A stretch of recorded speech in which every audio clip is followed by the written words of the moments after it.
I always felt that it just stunk. I'd smoke and I'd be a part of it, and I just thought it just smells. It's not a good thing if you feel you have to lean on something like that that's actually bad for you. I mean, I would consider that self-sabotage. I didn't want to die. It cost too much and I smelt. Money, definitely. That's it, money. One morning they were in my pocket, decided that was it, screwed them up, put them on a table for my wife to see, and then just haven't smoked since. Well, I've got 2 kids. They don't need to see me smoking. That's massively important. Money, health, happiness. I mean, the list can go on and on.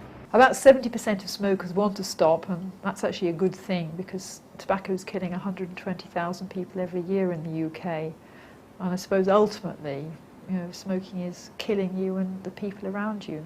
I've been trying to give up smoking on and off for about 2 years, just endlessly giving up for a week, going back to it, giving up for a month and going back to it, and finally gave up about 2 months ago. Yeah, I used to smoke. I gave up 15 years ago after being a smoker for 15 years. I just came to the decision one day, do I want to live or do I want to die? And I decided I wanted to live. I stopped because I saw the damage it was doing on other people. As a massage therapist, I saw enormous damage to people's skin and their bodies. And in my own family, my father has emphysema now because of years and years of smoking, an enormous amount.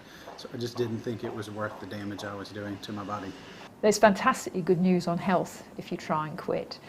Even after 24 hours, 1 day without smoking, your body gets rid of all the poisonous carbon monoxide gas, so you have more oxygen. And as soon as 1 year later, your risk of having a heart attack drops to half that of somebody who carries on smoking.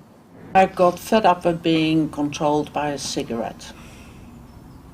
That's mainly it. So I worked 1 year, I worked towards the 4th of July, Independence Day. That night I smoked till about 5 o'clock in the morning, and then I stopped. And I haven't thought about it, but certainly won't do it again. I mean, I tried to give up loads of times, and every time it was just really difficult. I'd give up for a couple of weeks, and then I'd go out drinking with a few of my friends and something, and then you'd be around other people smoking, suddenly be right back on it again, and it was really difficult. I mean, there are lots of different ways of trying to help stop smoking. There are 6 different forms of nicotine replacement therapy, things like patches and gum. And what suits one person may not suit another, so that's why there is a range, because all smokers are different. It doesn't matter whether you've been smoking 2 years or 20 years, one of them will be right for you. I tried loads of different things and nothing really worked, and eventually I tried patches, and amazingly, over a period of weeks, it just got much better. The cravings disappeared, and I found it was much easier, and I gave up. The NHS, they do like a stop smoking kind of workshops and stuff, and so you go and you have a program. They explain the different benefits, and I think that's brilliant. Some people recommended hypnosis, some people recommended support groups, and then I just basically thought, well, I'll try chewing gum, and it was just a replacement to the nicotine. So when everyone had a cigarette, I just had a piece of chewing gum. It's absolutely amazing. 10 million people have already managed to stop smoking in the UK, so something they're doing must be right, and it really shows that even though it can be difficult, 10 million people have succeeded, which, you could be one of them.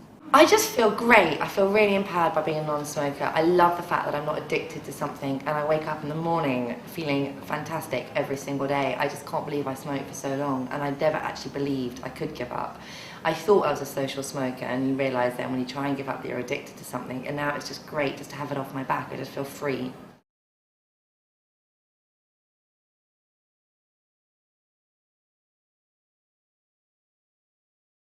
For more information, visit www.nhs.uk.